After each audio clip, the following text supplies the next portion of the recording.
Just as the nation fell silent from a Remembrance Sunday, that car exploded in Liverpool outside the Women's Hospital, which is just 1 mile away from the city's cathedral.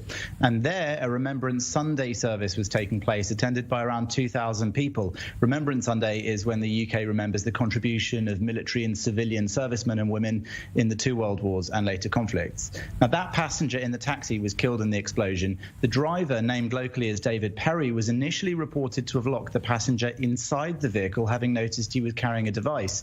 But recently released video has shown that the driver was still in the vehicle when the explosion took place, and he managed to run out of the car immediately afterwards.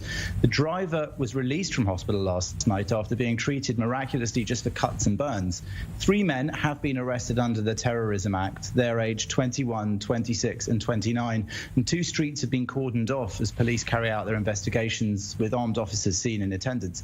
We don't yet know if the Women's Hospital was the intended target or indeed the cathedral, but there are reports that the driver of that taxi prevented a much more serious attack from taking place because he locked the bomber in the car, apparently, before fleeing. It's not yet confirmed, but there has been this speculation that perhaps he was aiming for the cathedral. It seems clear that if David Perry did indeed suspect the passenger in his car was carrying that bomb and acted quickly to lock him inside, he may have prevented this much more massive attack, saving many, many lives.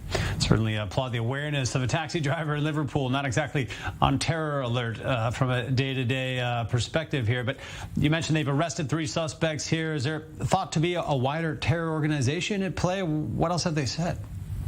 So police will, of course, be trying to work out exactly who that passenger is, and those arrests will be related perhaps to where he came from. They'll be investigating whether he's a part of any other kind of network. And this type of heroism, perhaps, from the taxi driver is something that Britons are increasingly getting used to. Of course, many Israelis are used to having to react quickly to prevent possible terror attacks, but Britons are sometimes less alert to those moments. Just take, for example, the case of the Manchester Arena bombing in 2017.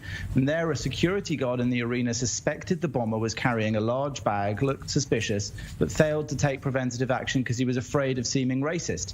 But of course, in 2019, in the London Bridge terror attacks, several civilians reacted quickly to the unfolding incident, attacking the terrorists with a wooden lectern, a narwhal tusk, and a fire extinguisher. So certainly Britain is getting used to these kind of attacks. And if this was an attack on the cathedral that was thwarted, as I said, many lives will have been saved. And that driver is being heralded locally as a hero already, with a crowdfunder to try and pay for his medical treatment and indeed his taxi already set up and doing well.